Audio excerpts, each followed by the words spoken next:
Hi everyone, welcome back to my channel. It is Atia, and today we are going to do my March wrap-up. These are all the books I read during the month of March, and it is a whopping 10 books, which if you remember my January-February wrap-up, I was averaging 7 books a month, and one of my goals was to up the number of books I finished this month, and we are at 10. So we're going to dive right into it. I will leave the stats of like how many pages I read and genres and the total star ratings right here for a couple of seconds, and then yeah, let's do it.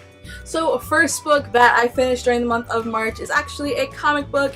This is volume 2 and the Supergirl Rebirth series. It is titled Escape from the Phantom Zone. As you can see from the cover, it features Batgirl. I gave this 3 stars. I wasn't really feeling it, but I don't know. I feel like volume 1 is supposed to like grab you, and volume 2 does a lot of like world building, and then volume 3 hopefully, this is like a pattern I'm seeing in other comic books, hopefully volume 3 will grab my attention more often. It wasn't a total fail. I definitely want to know what happens next, and of course the artwork is absolutely beautiful. I will say, like, look at that. I will say having Batgirl in this made me want to start reading Batgirl series, and so maybe I will pick up Batgirl volume 1, I don't know what the name is, next month. The second book that I finished this month is Soft Magic by Upeli Chisala, and this is a collection of poetry. It's absolutely beautiful. Can you believe I only gave it 4 stars? Yeah. So it like goes through girlhood, being black, and just like love and heartbreak. It's modern poetry. I guess if I had to compare it to anyone, of course it'd be like Rupi Kaur, and that's not because they like, it's not because they're copying each other, but more so like when I think of modern poetry, that's who I think of right now, because that was my like main introduction. And so I really enjoyed this. I read it in one sitting. Next we have Sweet Spot by Stephanie Ivanovich. This book is essentially about a woman, what's her name? Amanda, who falls in love with Chase Walker, who is a pro baseball player, and at first she's like, I don't really like you, but then she like starts to really like him and love him, and then a scandal that exposes them both breaks headlines, and she's like, I don't know if I can do this whole publicity, people following me around, I don't really know if you're worth it. And so just them finding their journey through that, and what they both want, and what they're both willing to compromise, and I gave this book 4 stars. Next we have A Wrinkle in Time by Madeleine L'Engle. I read this because A Wrinkle in Time came out, the movie, came out this month. I have yet to see it, but I probably will see it over spring break. That is the plan. And this is basically about 3 kids. We have Meg, her brother Charles Wallace, and their friend Calvin O'Keefe. They venture with these 3 women, Mrs. Whatsit, Mrs. Who, and Mrs. Witch. I mean, I don't even know if they're women because they like shapeshift. They're like these 3 beings, and they go to battle this darkness, and in hopes of that find Meg and Charles Wallace's father, who has disappeared for, I think it's like over a year, and they don't know where he is, and that's their journey. This is part of a quintuplet. There are 4, or a quintuplet, yes. This is part of a quintet. And I don't know if I'll read the rest of the series.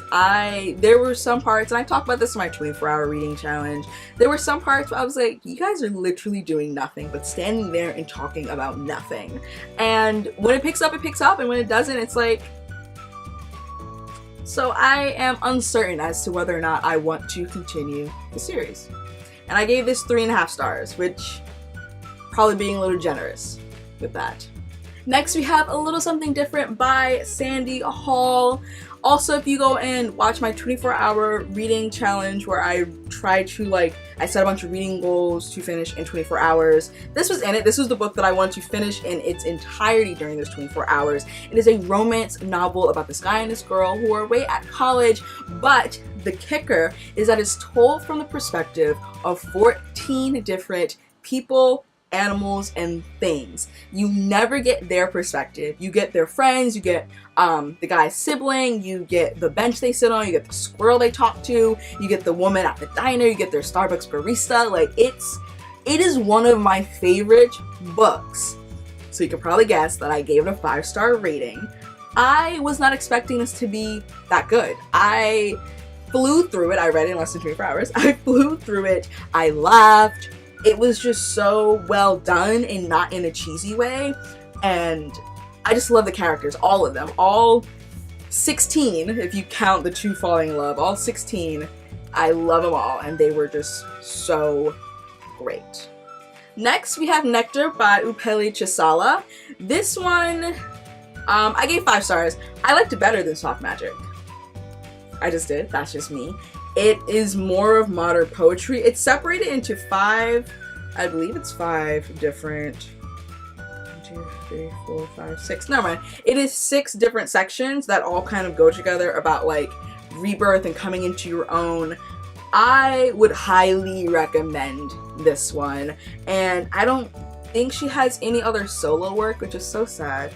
So sad. But I will forever be using stuff from this book as picture captions. It's such a beautiful language. She has such a mastery with words. I would 100% recommend this, as well as Soft Magic. 100% recommend this. And yeah, this is the book that inspired me to want to do a like poetry recommendations book, which at the end of May I probably will do. But yeah, so the next book I read was an ebook, Resisting Temptation. I gave it 4 stars. I gave Resisting Temptation by Casey Lynn 4 stars, and I read the previous 2 books in the series. Wow. What were they? I know the second one's Fighting Temptation, and I honestly forgot what the other book's name, but this one is Resisting Temptation, and it follows the 3rd friend in the Men of Honor. That's what they call themselves. So you have Jackson and you have Sawyer, who were the male protagonists in the first 2, and then you have Cade, who is the male protagonist of this one, and then you have Faith, who is the cousin of one of the friends in the girlfriend group in the previous 2 books. And so, long story short, Cade and Faith go through this really troubling, traumatic experience while Cade, Sawyer, and Jackson are in Iraq. They were Navy SEALs. And Faith was on a mission trip with her family's church to Iraq as well. They, meaning Faith and Cade, meet and interact in Iraq, and then something happens where Faith is taken and the 3 men have to go get her. And that's the precept for the book, that you know that story reading the first 2 books. So that was like a spoiler, and that's kind of like the backdrop, and so you get their experiences meeting each other and going through that. And then Faith just so happens to move to be closer to her cousin, who happens to be in the same town that Cade has now moved to with his 3 friends to run a gym. And it's their experience kind of dealing with that, because they never really had time to kind of get closure with each other after going through such a traumatic experience together. I really enjoyed it. I thought that it was probably better than the second book. It was probably the best one, honestly, now that I'm thinking about it. It was the best one. It was the least cheesy. It was the most developed in terms of character and just like building the world. And I don't know if that's because she had to explore their time in Iraq more than she explored the traumatic backstories in the other 2 books, but I thought that the 3rd book was the best one. Next, we have a graphic novel. We have Persepolis, the story of a childhood. This is volume 1. It is by Marjane Satrapi. I hope that I pronounced that correctly. And this follows a young Iranian girl during the time of the Islamic Revolution, and how she watched her town and school, and just like her nation and her country, change during this Islamic Revolution, and how the regime kind of changed the way that she was living. And the ending is so heartbreaking.